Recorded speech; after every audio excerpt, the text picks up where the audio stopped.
Bimala omukulembeze w'eggwanga okuyisa ekiragiro ky'abakolera mu butale okusulayo bangi bakigondera kubanga okutuula eka kisinga okusula mu katale. Twagadde okumanya obanga ekiragiro kino ab'obutale bonna bakigondera ne tugendako mu butale obw'enjawulo mu disitulikiti y'e Mubende okuli Kibati Market, Central ne Highway wabula ng'abeeno si baliko. Kati ffenna twefuutiike si bwe bulwadde obwowulira ojja kuba wobaka munno ku munno si ya covid gwe tugenda okufuna. Oli asawulira mu kago oli awulira mu kago oli.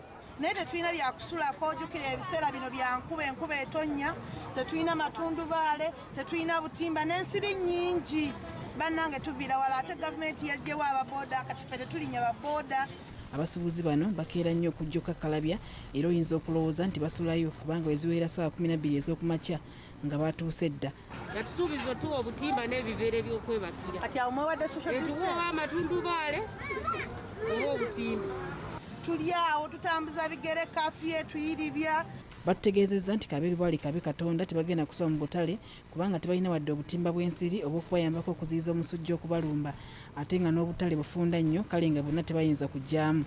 Tetusobola kusula mu katale. Ekisooka tetulina butimba, empewo etuyisa bubi, abamu tuli balwadde baasima, tusobola okuziira. Abaana tunaabaliisa ki?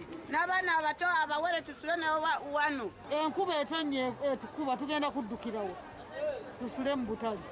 Ye tuba obutimba baabutuwa. Naye tetulina byetaagisa. Tusaba gavumenti etuyambe etudduukirire mu bintu okugezesa nga masiki. Wolabire bino nga Ssennyiga Corona assa abawera e Mubende nga mu kiseera kino abantu 12 be bakafa obulwadde buno nga bino bikakasiddwa RDC w'e Mubende Mary Nyakwera Bagoma ku nsonga y'abasuubuzi okusula mu butale agambye nti agenda kwogera nabo mu ngeri ennungamu. Ekirukira kunsaliza ekiro in the night when I'm moving around trying to monitor the implementation of this of the directives of the president. Nusanga abantu bemerire just standing idly bemerire hangudo. Embene nga tuvuddeyo bo bannakiira bandifuna akamwenyu